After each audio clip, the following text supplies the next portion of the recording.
minasyaitonir rajim. Bismillahirrahmanirrahim. Assalamualaikum warahmatullahi wabarakatuh.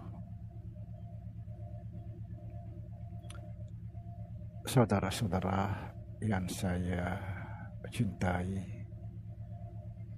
dan yang saya sayangi dimanapun berada, semoga senantiasa dalam bimbingan Allah Subhanahu wa Ta'ala, diberikan rahmat sehat, rahmat panjang umur, serta rahmat ilmu dan rahmat kesejahteraan dunia akhirat. Amin ya rabbal alamin. Saudara-saudara, kita sering mendengar dari guru-guru kita, guru-guru makrifat, tentang ucapan yang luar biasa. Apa kata mereka? Jangan menyembah nama. Subhanallah. Jangan menyembah nama. Artinya apa? Jangan menyembah Allah. Karena Allah itu adalah nama. Barang siapa menyembah nama, dia adalah salah satu golongan orang yang berhala. Na'udzubillah, summa na'udzubillah. Saudara, ucapan-ucapan ini bukanlah menakut-nakuti, tapi ucapan-ucapan ini memastikan atau mengeluarkan kita dari berhala. Mereka ingin menyelamatkan kita, memastikan bahwa apakah kita sudah betul-betul menyembah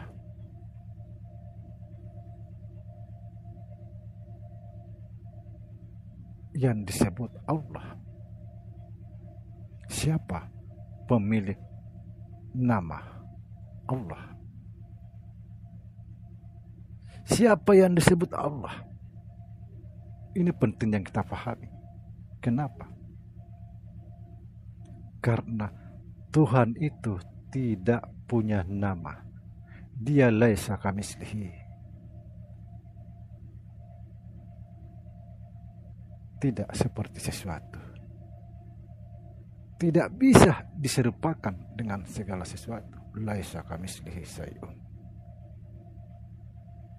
Sedangkan Tuhan itu sendiri adalah sebutan. Sebutan siapa? Sebutan yang maha kuasa.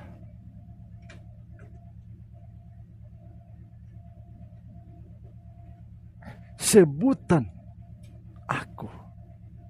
Aku bukanlah aku. Aku itu adalah dia.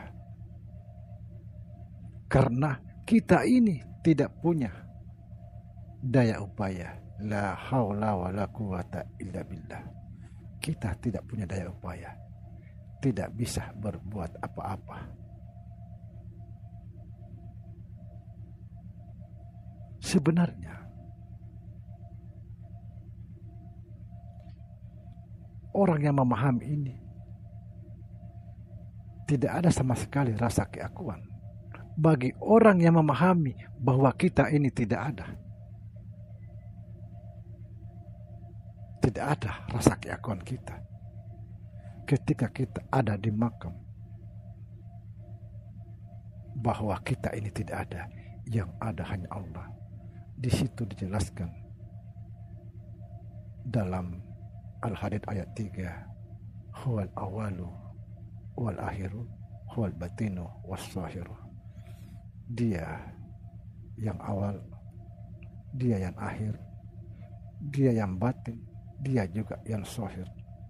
Kita tidak ada sama sekali. Tidak ada keakuan, saudara. Ketika kita betul-betul memahami bahwa kita ini tidak ada. Karena memang kita ini tidak ada. La haula wa la quwata illa billah. Kita tidak punya daya upaya kecuali Allah. Seandainya jasad ini tidak ada roh, dia bangkai belaka. Tidak berarti apa-apa. Lalu siapa roh? Roh ini terbit daripada nurullah. Roh inilah yang difasilitasi 7 sifat. Kodrat, iradat, ilmu, hayat, sama basar, kalam.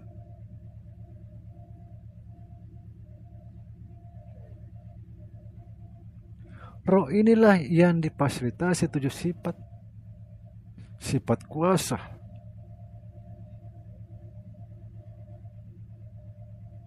sifat berkehendak, sifat mengetahui, hidup, mendengar, melihat, berkata-kata.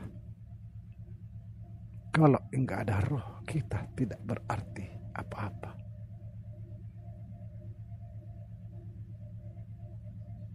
Coba lihat orang mati, saudara.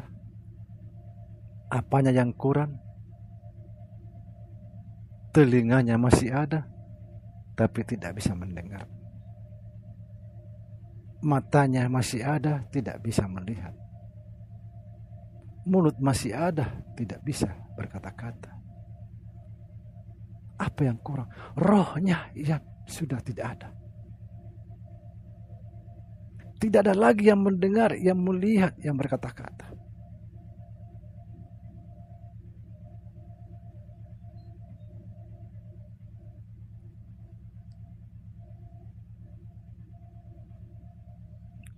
Yang perlu saya sampaikan di sini, kita tidak punya hak untuk menyembah.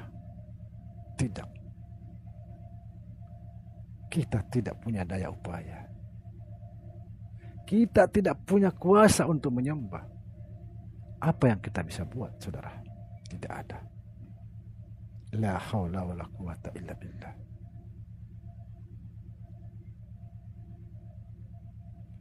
Yang menyembah dan yang disembah itu hakikatnya satu. Inilah disebut guru-guru kita. Dia yang disembah, dia juga yang menyembah. Subhanallah. Kapan kita bisa sampai ke makam ini?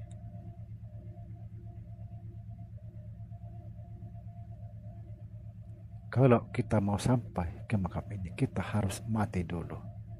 Kita harus fana dulu. Matikan dulu diri. Kalau kita belum mati, kita tidak akan bisa sampai ke situ. Itulah sebabnya, saudara, sering saya menjelaskan di dalam konten-konten saya bahwa fanakan dirimu di dalam sholat itu.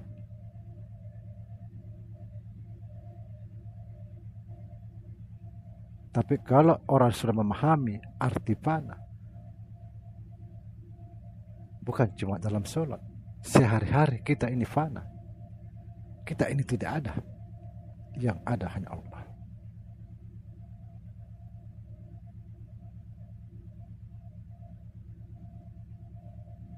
Ini juga yang disebut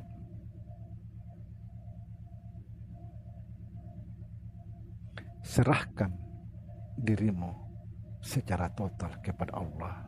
Sampai dirimu itu tidak lagi kelihatan.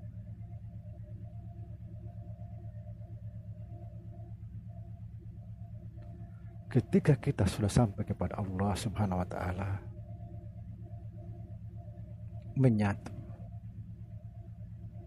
Apa kata Allah? Seorang hamba yang telah sampai kepadaku, ucapannya adalah ucapanku, tindakannya adalah tindakanku. Subhanallah. Ketika kita sudah sampai kepada Allah, kita tidak disebut lagi insan. Tidak. Sekali lagi, ketika seseorang itu sudah sampai kepada Allah, tidak bisa lagi disebut dengan insan.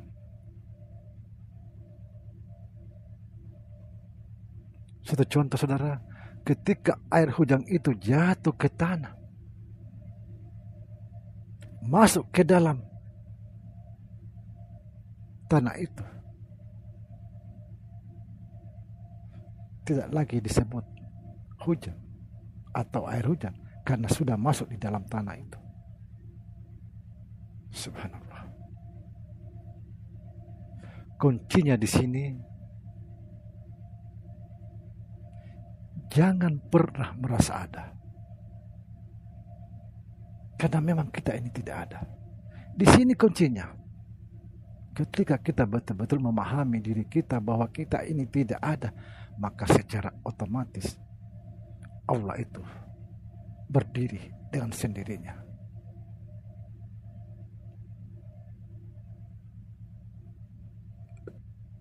Subhanallah. Semoga dipahami saudara. Maka sekali lagi, lenyapkan dirimu sehingga dirimu tidak lagi terlihat, yang terlihat hanya Allah Subhanahu wa ta'ala semata. Assalamualaikum warahmatullahi wabarakatuh.